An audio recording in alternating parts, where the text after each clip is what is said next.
Hello, Toonami faithful. This is Jason DeMarco with another edition of Moving Pictures, in which I review a movie suggested to me by you, the viewers. And this week I'm reviewing Batman Ninja. So, Batman Ninja has been sort of in the works for a while, probably since 2000. They've been worked on since 2015. It's a straight-to-video, although it's theatrical in Japan, release that's basically a Batman anime.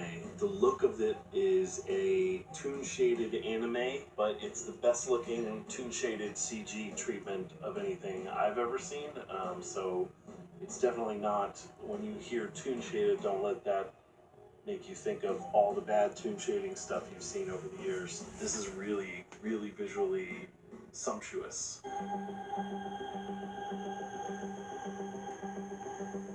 So basically, Batman is fighting Gorilla Grodd and a bunch of other villains, and Gorilla Grodd basically sets off a time bomb, for want of a better word. I mean, it doesn't matter what it's really called.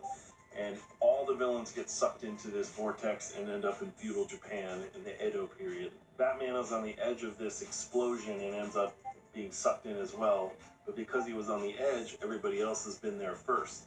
So when he lands in feudal Japan, he's immediately attacked by samurai who work for the Joker, who's now a lord. Haven't you heard? Everyone's been calling me Dairoku Tinmouth, the Demon King. He meets Catwoman, who's also been sucked in there, and he finds out that everyone else has been there for a couple years, that he's late, basically, and that they've all set up their own fiefdoms, and they are all fighting with each other. So it's Gorilla Grodd, Two-Face, Joker and Harley Quinn, and Poison Ivy, and then there's one other one, but I can't remember it. I am a man. I have a name. Fly, my five-headed friends. The thing is, they cram like, I don't know, 15 or 20 DC characters in this. It turns out Alfred's there, and he's already built the Batcave, and there's also the Bat family, so there's the Red Hood and Robin and Nightwing, so they're all there.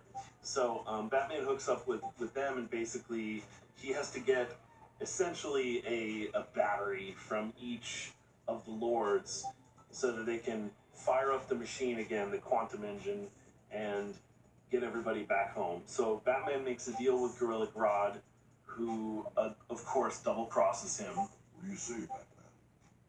I'll be the bait. It's the best way to draw out the Joker. So then Batman kind of has to start all over. He's broken all of his gear. He's kind of down to square one. And he runs into a ninja clan who have a legend that's been foretold that a man dressed as a bat will come and save them.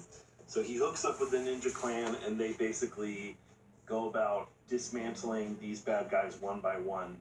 Really, the whole movie is just an excuse for a bunch of cool set pieces. The plot is pretty over the top and ridiculous in the best comic book way. This penguin moves as swiftly on land as it does at sea. Bad guys yelling, explaining their plans, Batman, being humorless and angry, Robin making jokes, or some of the Robins making jokes. The characterizations are in line with most DC stuff. Where this differs is the design is super duper, like they've pushed, it was designed by Takashi Okazaki, who is the guy who did Afro Samurai, and he was the lead designer, and the designs are incredible. The Joker's outfit is incredible, Gorilla Grodd looks great, Poison Ivy, like they've basically taken them into a feudal Japan and given them a treatment. Not too bad. And then there's some steampunk stuff. They've got giant sort of wood robot battles. They have magic. It's sort of everything. It's like, oh, they want some ninja fights. You got it. You want Batman with ninja fights? You got it. You want giant robot Batman battles? You got those too. You want, like, it's like everything. It's kind of like eating a whole meal of candy, like all this stuff. Visually, it's really, really thick with detail. It looks gorgeous. You can tell it took a couple of years to make. It definitely doesn't feel like anything else I've ever seen, which is always a good thing for me. And as a DC animated movie, they're always well done, but this is a different level of animation quality than they normally touch. It looks like a theatrical. Like it's crazy how good it looks. So I mean, I would say for nothing else, you should check it out just to see this amazing toon shading that the director Junpei, his name is, let me look it up, Junpei Junpei Mizusaki, and this is his first directorial effort. He worked on JoJo's Bizarre Adventure, which also has incredible visuals, so I guess he's bringing that to the table. And I heard that, or at least the Wikipedia says, that essentially the American version and the Japanese version are very different. Like, they basically have completely different stories, but the story doesn't make sense anyway, so I wouldn't worry about it.